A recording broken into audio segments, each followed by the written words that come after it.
विश्वानि देव सवितर दुरितानि परासुव यद भद्रम तन्न आसुव।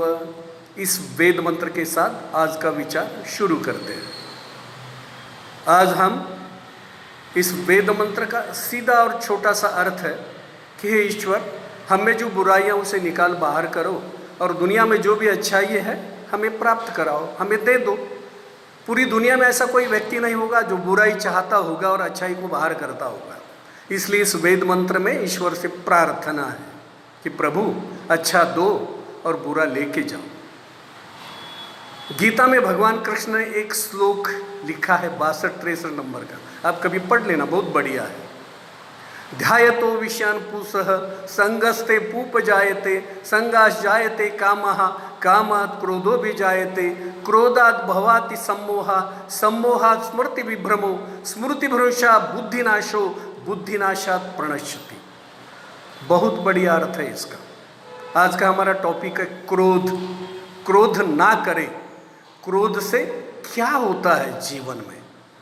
और ये क्रोध ऐसी चीज़ है, वो कभी अकेला नहीं रहता, वो कंपू में रहता है, जिसे षड रिपु का कंपू बोलते हैं। काम, क्रोध, लोभ, मद, मोह, मत्सर, ये 6 इकट्ठे रहते हैं, इकट्ठा हमला करते हैं और एक के पीछे एक आते हैं। तो ये क्रोध सबसे इम्पोर्टेंट है, बहुत महत्वपूर्ण है। और उसको हम कैसे टाल सकते हैं या उससे क्या हानि होती है, इसके बारे में हम विचार करेंगे। आइए, ये मंत्र जो, ये श्लोक जो है गीता का, उसमें वही लिखा है, ध्यायतो विषयान पुंसः। जब हम विषय का ध्यान करते हैं, किसी चीज के कामना करते हैं, इच्छा करते हैं, तो इच्छा इसी का दोस्त है।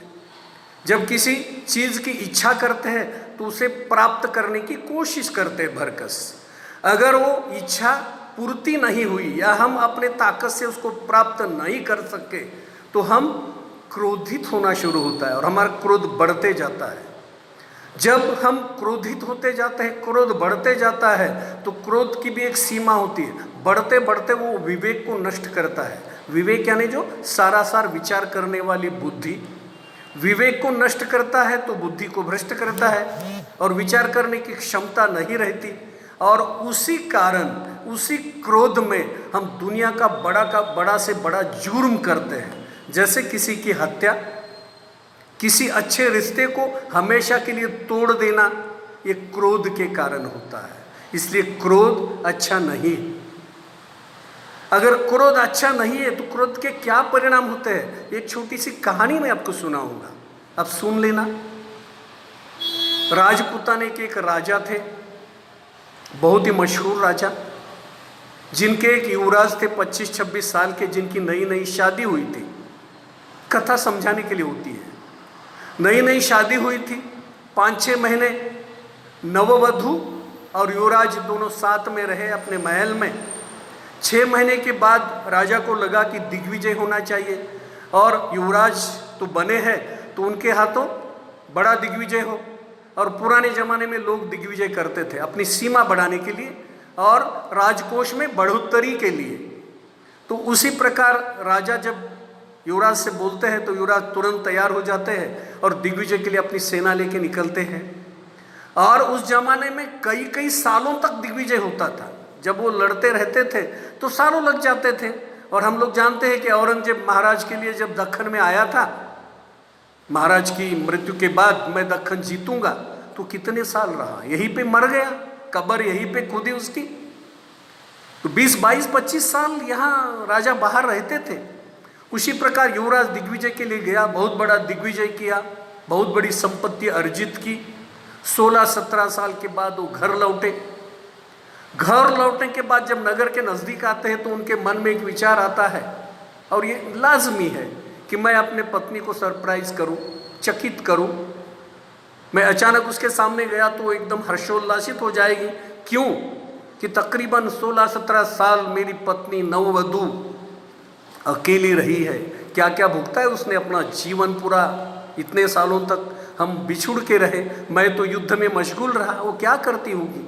तो उन्होंने इस प्रकार का विचार करके जब रात के अंधेरे में पूरा नगर सोया हुआ है, उस समय वो अपने महल में प्रवेश करते हैं।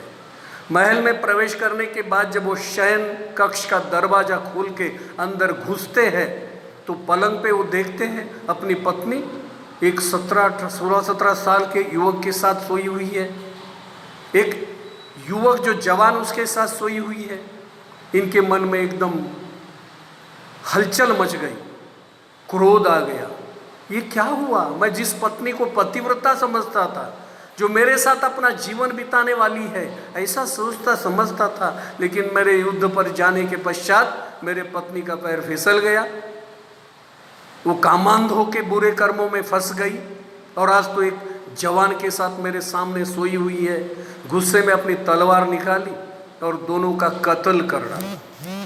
उसकी आवाज़ से पूरा महल जाग गया। राजा रानी भी भागते हुए आ गए। युवराज के माता पिता जब देखा तो हाय तौबा मच गई। राजा ने बताया, क्या किया बेटा?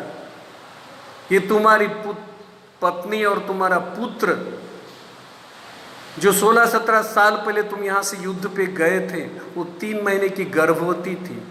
ये तुम्हारा पुत्र और ये तुम्हारी पत्नी, इसकी हत्या तुमने करके बहुत बड़ा अनर्थ कर दिया। बहुत पछतावा, बहुत रोया, बहुत पीटा, कुछ फायदा नहीं हुआ। एक क्रोध के कारण हुआ। तो कैसे कर सकते थे? क्रोध करने के पहले या कोई कृति करने के पहले अगर हम अच्छा सोच विचार करेंगे तो आगे का अनर्थ टल सकता है। इसलिए जीवन में कभी भी पहले विचार करो, बाद में कृति करो।